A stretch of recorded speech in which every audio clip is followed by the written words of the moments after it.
Praise the lord.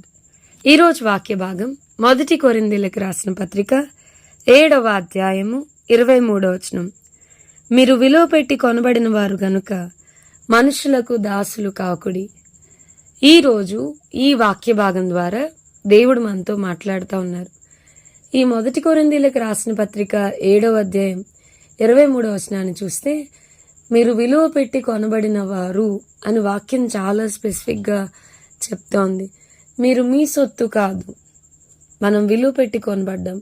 చాలాసార్లు ఈ మధ్యకాలంలో మీ చెవిలో ఎప్పుడైనా లేదా మీ తలంపుల్లో కానీ ఇలాంటి మాటలు ఏమన్నా వినబడ్డాయా?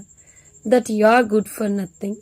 నీ వల్ల అసలు ఎవ్వరికీ ఏమీ ఉపయోగం లేదు, అసలు ఎందుకు బ్రతుకుతున్నావో నీకే తెలియదు, బ్రతకడం బదులు చనిపోతే బాగుంటుందేమో, ఎందుకు అనవసరంగా ఉన్నాను, what's so use of my existence here on this earth, నా వల్ల అసలేంటి ఉపయోగం, నేనేమి చేయలేకపోతున్నా, నా వల్ల ఎవరు హ్యాపీగా లేరు. ఇలాంటి నిరాశపరిచే మాటలు, మనకి కృంగుదలనిచ్చే మాటలు, నీ వల్ల ఏమీ కాదు, నీకెవరు లేరు, నువ్వేమీ చేయలేవు, ఇలాంటి మాటలు విని ఒకవేళ మీరు కృంగిపోతూ ఈరోజు ఈ వాక్యాన్ని వింటే ప్రభు మీతో మాట్లాడుతున్నాడు. The God is speaking with you. మనం చూస్తే గనక మీరు విలువ పెట్టి కొనబడిన వారు. చాలాసార్లు సైతాను మన తలంపుల్లోకి ఎలాంటి ఆలోచనలు, ఎలాంటి మాటలు మనకి వినిపింపజేస్తుంటే, నువ్వే ఉద్దేశం లేకుండానే ఇక్కడికి వచ్చావు, నీ వల్ల ఏమి యూస్ లేదు. చాలాసార్లు మరణపు ఆలోచనలు, వెరీ బ్యాడ్ థాట్స్ మనకి తీసుకుని వస్తూ ఉండిద్ది. కానీ మీరు గుర్తుపెట్టుకోవాలి, మన జీవితంలో ద పర్పస్ ఆఫ్ గాడ్, దేవుని యొక్క ఉద్దేశం, దేవుని యొక్క ప్రణాళిక సైతాన్ గాడికి బాగా తెలుసు. ఎందుకు నిన్ను ఆయన ఏర్పాటు చేసుకున్నాడు, ఎందుకు మనల్ని రక్షించుకున్నాడు, what is the purpose behind your calling.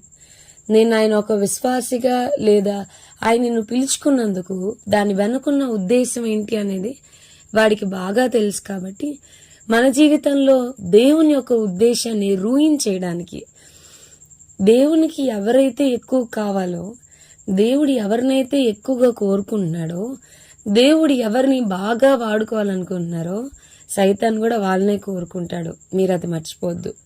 మీకు శ్రమ వెనక శ్రమ, లేదా నేను ఎందుకు పనికిరాను అలాంటి ఆలోచనలు మీకు రెగ్యులర్గా కనుక వినబడితే మీరు బాగా గుర్తుపెట్టుకోండి ప్రియులారా, you have a great purpose. దేవుని ఉద్దేశంలో మీరు చాలా ఉన్నతంగా ఉన్నారు. దేవుడు మిమ్మల్ని చాలా బలంగా వాడుకోవాలనుకుంటున్నాడు. అందుకనే దేవుడు ఏ వ్యక్తిని వాడుకోవాలనుకుంటున్నాడో, ఏ వ్యక్తిని ఉపయోగించుకోవాలనుకుంటున్నాడో ఆ వ్యక్తిని సైతాన్ గడు బాగా నలగొడతా ఉంటాడు. ఆ వ్యక్తిని నువ్వు ఎందుకు పనికిరావు, నీ వల్ల ఏం కానీ, ఇంకెందుకు పో, చచ్చిపో, అలాంటి ఆలోచనలు మన జీవితంలో కలుగజేస్తూ ఉంటాడు. కానీ వాక్యం చెప్తుంది, మీరు విలువ పెట్టి కొనబడిన వారు. Our life is very precious. అనాలోచనగా ఒక చిన్న చిటికేస్తానో, ఒక మ్యాజిక్ జరిగితేనో మనం ఇక్కడ లేమండి. We are here with a purpose. ఒక ఉద్దేశంతో ప్రభు మనల్ని ఇక్కడ ఉంచాడు. మన విలువ ఎంతో తెలుసా? మనుషులు బహుశా మనకి వాల్యూ ఇవ్వకపోవచ్చు, మన మాటలకి వాల్యూ ఇవ్వకపోవచ్చు, నీ నడకకి, నువ్వు మాట్లాడే విధానానికి, the way you SIT, the way you read, మన చదువుకి, మన ఉద్యోగానికి, దేనికి విలువ ఇవ్వకపోవచ్చు. కానీ ప్రభు మనకిచ్చిన విలువ ఎంతో తెలుసా అండి?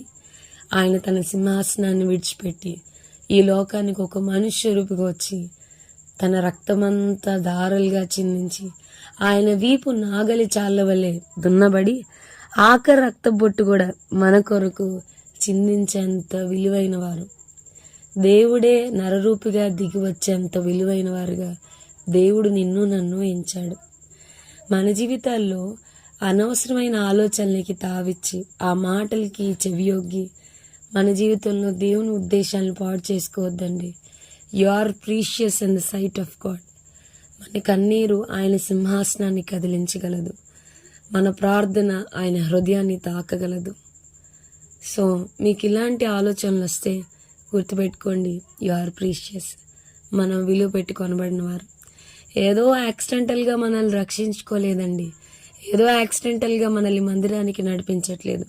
మనకంటే శ్రేష్ఠులు, ఉన్నతులు, మంచి భక్తి గలవారు ఎంతో మందిని కాకుండా మనల్ని దేవుడు అనుకున్నాడు. You are chosen by God. మీరు మీ సొత్తు కాదు, మనం ఆయన సొత్తు. ఆయన సొత్తైన ప్రజగా ఆయన మనల్ని చేసుకున్నాడు. రాజులైన యాజక సమూహంగా ఆయన మనల్ని చేసుకున్నాడు. విలువ పెట్టి కొనబడ్డం. అమూల్యమును, నిష్కలంకమును, నిర్దోషమైన తన పరిశుద్ధమైన రక్తాన్ని ప్రభు మన కొరకు కార్చి విలువ పెట్టి కొన్నాడు మనల్ని. సో ప్రభు కోసం బ్రతుకుదాం, ప్రభు కోసం బ్రతుకుదాం. మన జీవితంలో దేవుని ఉద్దేశాన్ని నెరవేర్చుదాం. ప్రార్థన చేసుకుందాం. ప్రభా, ఈరోజు వాక్య భాగం ద్వారా మీరు మాతో మాట్లాడినందుకు ఉన్నారు. మా జీవితాల్లో మీ ఉద్దేశాలు నెరవేర్చబడాలని కోరుకుంటూ వాక్యాన్ని వింటున్న మా ప్రియులైన వారిని అందరినీ దీవించి ఆశీర్వదించమని యేసు నామమున అడిగి వేడుకొంచున్నాం తండ్రి. Amen. God bless you and have a blessed day.